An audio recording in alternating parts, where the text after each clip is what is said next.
يا صباح الورد والفل والياسمين على أحلى وأجمل متابعين. ازيكم يا حلوين؟ يا رب دايما تكونوا بخير. بحبكم في الله، ووجودكم في قناتي وحياتي المتواضعة ده شرف لي. لو أول مرة تشوفيني، أنا أم لينا ودي قناتي. انزلي اضغطي على كلمة اشتراك وفعلي زر الجرس واضغطي على كلمة الكل، عشان كل لما انزل فيديو جديد يوصلك بيه إشعار يا ست الكل. في البداية كده أنا بحب أرحب بكل حبايب قلبي من داخل مصر ومن خارج مصر اللي دخلوا عندي في القناة واشتركوا فيها.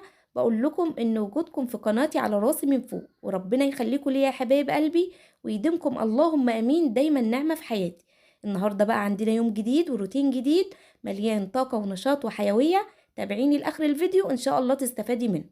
احنا زي ما اتفقنا الايام اللي فاتت كنا بنقول ان احنا عاوزين نعمل روتين جامد في المطبخ، يعني عاوزين نعمل الروتين الشتوي اللي هيريحنا طول فترة الشتاء.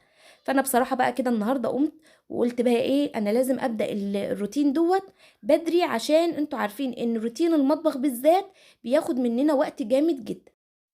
وكمان النهارده طبعا زي ما انتوا عارفين يوم الاجازه بتاع بنتي، فانا قلت بقى لا، لازم ابدا الروتين من بدري، بحيث ان هي على ما تصحى اكون انا عملت حاجه حتى في المطبخ ولو بسيطه تسهل عليا الامور شويه. زي ما انتوا شايفين اهوت، انا اول حاجه بدات بيها هي الاطباق اللي في المطبقيه اللي هي جنبي على الحوض. انا قلت بقى كده امسكها اشطفها، طالما بقى عاوزين ننضف المطبخ تنظيفه عميقه. قلت بقى هشطف بقى الاطباق ديت، وهشطف المعالق والكوبايات والسكاكين وكل حاجه في المطبقيه ديت، لاني بصراحه عاوزه اغسلها، لاني حاسه كده ان هي ايه، متطربه من طبعا من الشباك بفتحه مثلا طول النهار جنبي كده، فحاسه بقى ايه ان الحاجه كلها عليها تراب. فقلت بقى اول حاجه ابدا بيها هي الاطباق دي. طبعا انتوا عارفين ان الاطباق اللي في المطبخ الخشب، يعني اللي متقفل عليها المطبخ، طبعا بتبقى نظيفه زي ما هي، مفيش داخلها اي حاجه ونظيفه. وانا من فتره كنت مسكت الضلف كلها بتاعه المطبخ وروقتها وظبطتها، بحيث برضو ان انا عامله حسابي ان انا هروق ترويقه، ترويقه المطبخ ديت يعني. وعارفه ان المطبخ بياخد مني وقت جامد جدا، لان بصراحه بغسل كل حاجه فيه، يعني بحس بريحه النظافه فعلا. زي ما انتوا شايفين اهو يا حبايب قلبي، انا خلصت طبعا الاطباق بتاعتي وابتديت بقى اغسل في الصفايه بتاعتي. انا بقى شلت اول حاجه اللي هي المنطقه بتاعت صفايه المعالق. انا يا بنات بفكك المطبقيه دي، يعني هي بتتفكك وبتتركب تاني، بس الجزء اللي هو فيها دوت انا بصراحه معرفتش افكه، لانه من يوم ما جبتها وركبتها الجزء ده ما بيتفكش خالص. فعلى قد ما بقدر افك فيها بفكها وبمسكها اغسلها حته حته، لان زي ما انتوا عارفين طبعا بنحط الاطباق او السكاكين او المعالق بميتها، فطبعا لو جه عليها تراب فبتبقى المطبقيه مش نظيفه. فانا بصراحه زي ما قلت لكم انا بقالي فتره نفسي افكها واغسلها غسله كويسه جدا. زي ما انتوا شايفين اهوت انا غسلتها وابتديت اشطفها. طبعا انا جايبه اطباق معايا كبيره بحط فيها كل حاجه انا بغسلها، يعني انا عايزه افضي الترابيزات معايا من كل حاجه. ليه؟ لان دلوقتي هغسل السيراميك بتاع المطبخ. زي ما انتوا شايفين دي يا حبايب قلبي، دي صينيه المفروض ان هي بتاعت الصفايه، يعني المفروض ان هي بتتحط من الصفايه من تحت كده، هي بقى اللي بتشيل الميه اللي بتنزل. بس انا بصراحه عشان انا مثبته الصفايه على الرخامه بتاعت الحوض على طول، وهي يعني جنب الحوض، فانا بقى مش بستعمل الصينيه دي او بحطها تحت الصفايه. زي ما انتوا شايفين اهوت انا خلصت خلاص الصفايه، بدأت بقى اجيب العلاقات بتاعت الكوبايات، يعني العليقه بالكوبايات بتاعتها قلت برضو اشطفها، عشان بقى احنا عاوزين كل حاجه تتغير في المطبخ، يعني كل حاجه تبقى نظيفه. انا همسك بقى اول حاجه العلاقه بتاعت الكوبايات بغسلها، وبعد كده بمسك بقى الكوبايات واحده واحده بغسلها. زي ما قلت لكم انا همسك كل حاجه هغسلها وهطلعها خالص من المطبخ، بحيث ان انا عايزه المطبخ يبقى قدامي فاضي، لان طبعا انتوا عارفين ان مساحه المطبخ بتاعتي مش كبيره قوي. فطبعا على بقى ما عاوزين بقى نجر التلاجة والبوتاجاز وكل ده، فطبعا بحس ان المطبخ هو يعني مش وحش ومش كده، والحمد لله على كل شيء، وانا احسن من غيري كتير في مطابخ اصغر من كده بكتير. بس يعني انا ببقى عايزه الدنيا تبقى فاضيه حواليا. زي ما انتوا شايفين اهوت انا جبت طبق ولميت فيه بقى كل الحاجات اللي انا بحطها على التلاجة، اللي هي الفواكه والحاجات اللي انا بعلقها على الحيطه وكده. حطيت فيه حبة مية واريال، وكمان حطيت لميت بقى كل حاجة في الطبق ده، بحيث ان انا على ما اخلص غسيل المواعين تكون كل حاجة نزلت التراب اللي عليه. انا بقى مسكت كل حاجه زي ما قلت لكم اهوت على الترابيزه. جبت بقى كل حاجه، جبت بتاعه المعالق الخشب، الصفايه بتاع المعالق الخشب والكاتل، وزي ما قلت لكم الورد والحاجات اللي انا بحطها على التلاجة، الفواكه، نقعتها كلها في طبق الميه اللي جنبي ده. خلاص خلصت بقى كل حاجة على الترابيزة، ابتديت بقى اشوف البوتاجاز. البوتاجاز بقى اول حاجة بشيل فيها العيون، وبشيل الشيالات بتاعة البوتاجاز. اول حاجة اغسلها بصراحة. طبعا انتوا هتشوفوها يا بنات، هي العيون سمرة. والله العظيم انا غلبت فيها، هي من يوم ما انا جبت البوتاجاز. وبعدين البوتاجاز ده بتاع جوازي، وانا متجوزة بقالي 14 سنة، فيعني خلاص يعني والله غلبت فيها ان انا اقدر انضفها اكتر من كده، بصراحة ما عرفتش. فانا بقى مسكت اول حاجة العيون كده، همسكها اغسلها غسلة كويسة. وبعد كده يا بنات هبتدي امسك الشيالات بتاعه البوتاجاز، لان طبعا زي ما احنا عارفين ان الشيالات بتاعه البوتاجاز هي اكتر حاجة على البوتاجاز بتبقى لما دهون. فدايما بصراحة انا ايدي فيها، يعني انا ما بسيبهاش تتراكم عليها الدهون كتير، لاني اكتر حاجة ما بحبش ان هي تبقى عليها دهون هي بصراحة الشيالات دي. ليه؟ لان هي اكتر حاجة متعرضة للدهون. طبعا بنطبخ، بنحط مثلا واحنا بنطبخ مثلا بنقلي او كده، فطبعا هي اكتر حاجة معرضة للدهون. فدايما يا بنات تخلي ايدك في الشيالات دي بالذات، هتلاقيها دايما نظيفة ومش هتبقى صعبة عليك. يعني انا ساعات بحس ان في ناس بتحمل هم غسيل البوتاجاز بسبب الشيالات دي وسبب الدهون اللي عليه. لا، لو انت ايدك فيها على طول، ولو مثلا انا النهارده مثلا قليت بطاطس، قليت بتنجان، قليت سمك، بمسكها على طول بعد ما بقلي بغسلها على طول. ليه؟ عشان ما تشتلش معايا دهون كتير وبعد كده تصعب عليا غسلها او تنظيفها.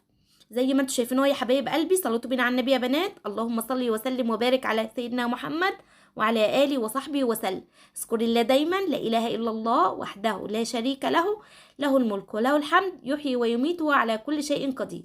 زي ما تعودنا دايما نصلي على الحبيب ونذكر الله، ربنا يبارك في كل حاجه واي حاجه احنا بنمسكها وبنعملها.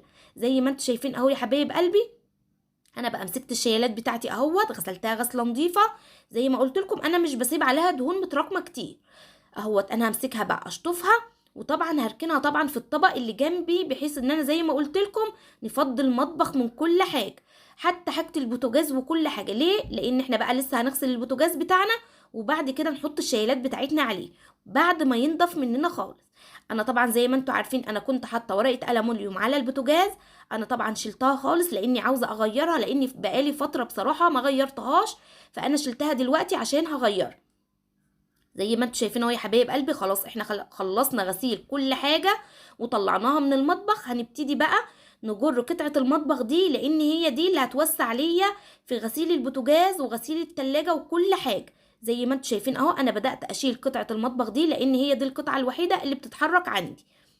هبتدي بقى ازق البوتاجاز عشان احرك التلاجة من مكانها. زي ما قلت لكم دايما انا التلاجة بتاعتي نظيفة من الداخل، يعني كل اسبوع قبل السوق بنضفها. انا بقى عاوزة انضف وراها. زي ما انتوا شايفينه يا حبايب قلبي، انا جبت فوطة عندي تكون قطن، وهبتدي احطها على المساحة، وهبتدي اجيب الحيطان حتة حتة. زي ما انتوا شايفين اهو الفوطه دي يا بنات بتخلي الحيطه والله زي الفل. طبعا انا حاطه في الميه مسحوق وحاطه كلور. اهم شيء الكلور يا بنات، الكلور بيخلي السيراميك زي الفل وبيديله لمعه جميله جدا زي ما يكون انت جايباه النهارده. انا بقى همسك التلاجة بتاعتي اهوت زي ما انتوا شايفين، هطوقها برضو، يعني همسحها مسحه نظيفه بقى من الجنوب والحتت اللي احنا طبعا ما بنطولهاش لما بتكون محطوطه في مكان. زي ما قلت لكم انا بقالي فتره محركتهاش من مكانها، وكنت عايزه من زمان احركها عشان برضو امسح تحتيه. زي ما انتم شايفين اهوت، طبعا مسحنا الحيطان ومسحنا التلاجة بتاعتنا. هنبتدي بقى نمسح الارضيه ونرجع كل حاجه مكانها. انا هبتدي بقى احط التلاجة بتاعتي مكانها، ولازم نراعي يا بنات تكون في مسافه ما بين التلاجة وما بين الحيطه. انا بقى اهوت هجيب الحته بقى ديت بتاعه السيراميك دي يا بنات اللي ورا البوتاجاز، قلت بقى اجيبها بالمره كده قبل ما اغسل البوتاجاز بتاعي. زي ما انتوا شايفين اهوت انا طبعا كنت حاطه ورق الالومنيوم على البوتاجاز، وادي البوتاجاز اهو يا حبايب قلبي. بعد ما شلت ورق الالومنيوم هي مفيش بس غير الحته اللي هي في النص دي بتاعه العين الوسطانيه اللي عليها الاستعمال كتير، هي بس اللي كنت حاسه ان هي مش نظيفه كده. اهو ادي البوتاجاز اهو يا بنات، ورق الالومنيوم بيحافظ عليه جدا كانه جاي جديد. والبوتاجاز ده يا بنات زي ما قلت لكم بتاع جواز. زي ما انتم شايفين اهوت هنمسك بقى البوتاجاز من بره، هنمسحه بقى مسحه نظيفه كده، وطبعا العيون بتاعته هبتدي بقى امسح تحت الارضيه، يعني همسح تحت منه قبل ما بزق بقى البوتاجاز وارجع كل حاجه زي ما كان. يعني بننضف الحيطان وبعد كده ننضف الحاجه وبعد كده ننضف الارضيه. زي ما انتم شايفين اهوت، انا همسك بقى مكان الحته اللي هي الخشب ديت، مسحت مكانها ونضفت مكانها بحيث ان انا انضفها امسحها والمعها وبعد كده احطها مكانها على طول. يبقى انا خلصت من الجزء ده، لان بصراحه هو ده الجزء الوحيد اللي عندي في المطبخ اللي بكون شايله همه. ليه؟ لان الاماكن بتاعته يعني بعوز مثلا احرك ده عشان امسح ده واحرك ده عشان امسح ده، فهو ده اكبر جزء بكون شايله همه. زي ما انتم شايفين اهوت، خلاص انا حطيتها مكانها. هبتدي بقى امسك البهارات بتاعتي. انا علب البهارات بتاعتي يا بنات دايما نظيفه، زي ما قلت لكم الحاجه دايما اللي بكون بطبخ مثلا وايدي بتيجي عليها، دايما بعد كل طبيخ او بعد ما اعمل اي حاجه في المطبخ بروح ماسكاها ملمعاها ومديالها تلميعه كده. زي ما انتم شايفين اهوت، هنمسك بقى البرطمانات بتاعتنا كلها. انا حاطه بتاع صابون سائل في الميه وحاطه كلور، وبمسك بقى برطمان برطمان بمسحه كده من الخارج. ولو كنت وصلت لحد هنا من الفيديو ما تحرمنيش من لمسة ايدك الحلوة على اللايك، عشان اللايك بيرفع من الفيديو وبيشجعني. ربنا يخليكم ليا يا حبايب قلبي، وما يحرمنيش منكم ابدا، ولا من وقفتكم جنبي ولا مشاهدتكم ليا. ويا رب دايما نكون مع بعض، عيلتنا تكبر مع بعض ونبقى دايما مع بعض اخوات وصحاب وحبايب. وربنا يديمكم نعمة في حياتي، لان طبعا زي ما قلت لكم وهقولها لكم 100,000 مرة، عمري ما هبقى شيء بدون وقفتكم جنبي ولا مساندتكم ليه. ويديمكم يا رب دايما نعمة في حياتي، ويجعل دايما محبتي في قلوبكم. كل اللي انا طالباه من ربنا ان ربنا يجعل محبتي في قلوبكم، لان محبة الناس دي حاجة كبيرة جدا ما تستواش ولا بكنوز الدنيا كلها. ويدومكم ليا دايما اخوات وصحاب، اللهم امين. زي ما انتم شايفين اهوت، انا طبعا بمسك الحته، يعني الحته اللي انا بمسكها في المطبخ يا بنات بخلصها خالص، يعني بنضفها وبخلص منها خالص. انا طبعا مسكت طبعا الخشب بتاعي. زي ما قلت لكم قبل كده، انا ما بستعملش اي ملمعات ولا اي حاجه في الخشب. انا يا دوبك حبه الميه وحبه المسحوق الاوتوماتيك، وبمسك بقى الخشب بلمعه بيديله تلميعه مش معقول. يعني بمسك بقى الحتت طبعا اللي انا مثلا بكون مثلا بطبخ وبفتح مثلا اخد طبق اخد اي حاجه من المطبخ، طبعا بتكون ايدينا مثلا معلمه فيه او كده، فانا بمسكها بقى ايه اللي عنده الاوكر والاوكر وكل ده بمسكه بيه. خلي المسحوق بصراحه الاوتوماتيك زي ما قلت لكم قبل كده السحر في التلميع بتاع الموبيل. انا بقى مسكت الحته الخشب اهوت، مسكتها لمعتها. ابتدي بقى امسك الجزء السفلي كمان المعه كده تلميعه حلوه زي ما انتم شايفين اهو يا حبايب قلبي. وان شاء الله استنوني في الفيديو اللي جاي، هنكمل بقيه التنظيفات، لان انا ما حبيتش ان الفيديو يطول عليكم واكون ضيفه دايما خفيفه على قلوبكم كده. فقلت بقى ايه، احنا هنعمل جزء تاني للفيديو دوت ان شاء الله. استنوني الفيديو اللي جاي، هنكمل بقيه التنظيفات بتاعتنا وهنبتدي بقى نحط كل حاجه في مكانها. وكمان هنعمل ايه، هنعمل شويه تجديدات بسيطه جدا هتدينا فرق برضو في المطبخ. خليكم معايا وانتظروني ان شاء الله في الفيديو الجاي، وتابعوني دايما، واتمنى متابعتكم ليا دايما، ويا رب يجعل محبتي في قلوبكم زي ما قلت لكم. ده كل اللي انا طالباه من ربنا. زي ما انتم شايفين اهوت، انا طبعا جيت على الجزء اللي هو تحت دوت بتاع الغساله وبتاع الفرن الغاز، وابتديت بقى اشيل الفرن. وطبعا شلت القماشه اللي انا حطاها عليها، لان طيب زي ما قلت لكم احنا هنعمل شويه تجديدات في المطبخ. هبتدي بقى امسح تحت الغساله وهديلها تلميعه كده. طبعا انا ما بحطش ميه كتير على الغساله يا بنات، هي يا دوبك قماشه بعصرها جامد جدا خالص من الميه، عشان طبعا الغساله بتاعتنا من مش المفروض ان يجي عليها ميه. خلاص انا خلصت الجزء ده خلاص، وطبعا مسحت تحتهم. هبتدي بقى اجر الجزء التاني اللي هو بتاع التربو وبتاع الصواني بتاعتنا. انا طبعا زي ما قلت لكم استنوني في الجزء الجاي، هنعمل برضو شويه توضيبات في المطبخ ان شاء الله باذن الله. زي ما قلت لكم اهوت، انا بقى مسكت التربو هطلعه بقى خالص من مكانه، وهبتدي بقى امسح الجزء دوت برضو.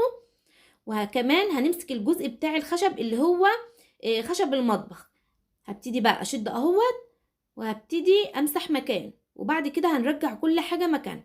زي ما قلت لكم انا الجزء اللي انا بنضفه، بنضف يعني بشد الحاجه وبنضفها وبعد كده بمسح تحتها واحطها مكانها على طول.